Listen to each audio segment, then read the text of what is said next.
और इस वक्त की एक बड़ी खबर आपको बता दें, यूट्यूबर रणवीर पर सख्त एक्शन लिया गया है और गेस्ट बुलाया जाता है। मतलब नई जनरेशन से इसका अच्छा कनेक्ट है। Sanatan Dharma means eternal faith, so this is what we believe was there forever. बस यही सोचा कि भगवान मेरे साथ रहो, शिव जी मेरे साथ रहो। मुझे ये लगा कि हाँ, शिव जी हमेशा मेरे साथ ही रहेंगे, मुझे हम्बल रखेंगे और जो भी मुझे ग्रोथ के लिए चाहिए वो मुझे दे देंगे शिव जी। Wake up to reality. कहा जाता है कि हम कल युग में जी रहे हैं। Watch your parents have every day for the rest of your life. क्या हो गया रणवीर भाई को? अपने अपने पकड़ लीजिए तुरंत। Or would you join in once and stop it forever? Join in Or would you join in once and stop it forever? join in what the man? 36 घंटे हो गए रणवीर इलाहाबादियों को, लेकिन एक्स पर वे अभी भी लगातार ट्रेंड कर रहे हैं।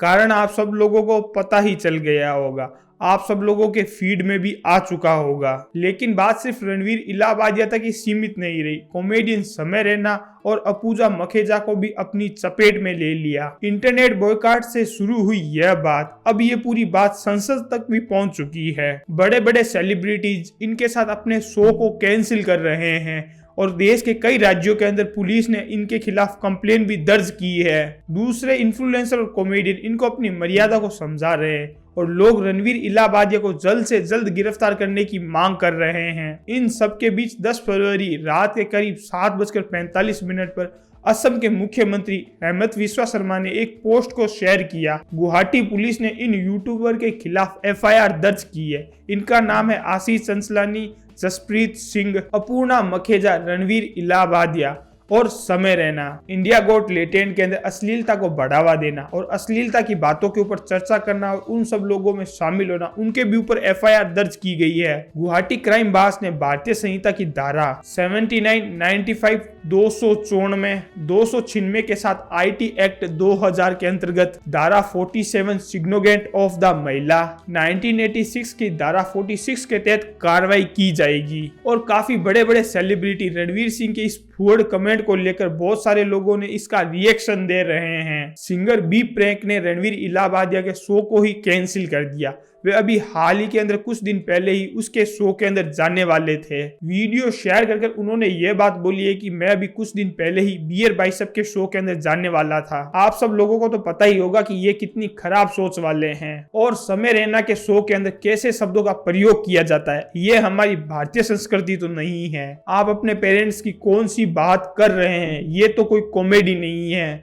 लोगों को गालियां देना, लोगों को गालियां सिखाना, ये कहाँ की जनरेशन है। मुझे समझ में नहीं आता कि इस शो के अंदर एक सरदार जी है और सरदार जी तो सिख से आते हैं। क्या ये सब चीजें आप सब लोगों को शोभा देती है क्या? आपके गाली देने से हमें दिक्कत है और रहेगी भी। रणवीर इलाहाबादिया हमेशा से ही सनातन धर्म को प्रमोट करता है, आध्यात्मिकता की बातें करता है और इतने बड़े बड़े पॉडकास्ट कर चुका है। और आपकी इतनी घटिया सोच है, अगर हम इसको नहीं रोक पाएंगे तो आपके अपने बच्चों के ऊपर बुरा असर पड़ेगा। मेरा आपसे अनुरोध इतना ही है कि आप अपनी संस्कृति को बचाए रखिए। और बातों ही बातों में ध्रुव राठी ने भी एनिमल मूवी को भी लपेटे में ले लिया। इस फिल्म को भी समय रैना के शो के जितना ही ज्यादा घटिया बताया गया था। डार्क कॉमेडी के नाम से जो आजकल ये हो रहा है, ये पूरी तरीके से घटिया काम है। व्यूज के लिए लोगों के सामने कुछ भी घटिया चीजें परोसी जा रही है। नई पीढ़ी और नैतिक विकास के लिए एक बहुत ही बड़ा खतरनाक प्रभाव पड़ रहा है। हालांकि इसके लिए सरकारी प्रतिबंध करना समस्या का कोई पूरा समाधान तो नहीं है,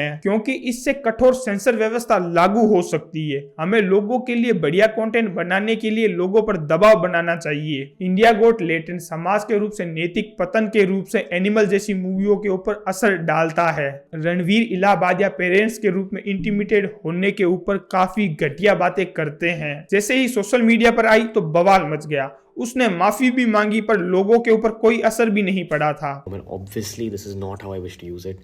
I'm not. कई लोग तो रणवीर इलाहाबादिया के ऊपर बड़े एक्शन लेने की बात कर रहे हैं। कॉमेडी आखिर क्या होनी चाहिए? क्या कभी कभी हंसी उस आश्चर्य भरी कोख से भी निकल सकती है? इस आदमी ने अपने दिमाग के अंदर इतनी घटिया और इतनी अतरंगी बात को और इतनी अकल्पनीयता बात को भी लोगों के सामने कंफर्टेबल होकर कैसे पूछ सकता है? दुनिया के अंदर कोई भी बात के ऊपर हंसा जा सकता सकता है, लेकिन इसकी कुछ सीमा भी होनी चाहिए। मुख्यमंत्री देवेंद्र फडणवीस का भी बयान आया। हमारी फ्रीडम वहाँ समाप्त हो जाती है जब हम किसी और के फ्रीडम पर इंक्रोच करते हैं, और इस प्रकार का इंक्रोचमेंट ठीक नहीं है।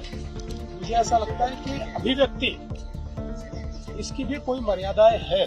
इसके बाद मानवाधिकार आयोग का भी बयान आने लगा कि अगर फ्रीडम ऑफ स्पीच हमें कॉन्स्टिट्यूशन ने दिया है, उसके साथ साथ सावधानियां भी दी हैं, जिम्मेदारियां भी दी हैं। और फिर सामने आए मुंबई के द हैबिटेट थिएटर के कुछ दृश्य, और ये वही शो था जहां समय रैना के शो के अंदर शूटिंग की गई थी। कौन कौन चाहता है कि रणवीर इलाहाबादिया को जेल हो और कितने सालों के लिए जेल हो? आप मुझे कमेंट सेक्शन के अंदर जरूर जवाब दे सकते हैं। जय हिंद, जय भारत।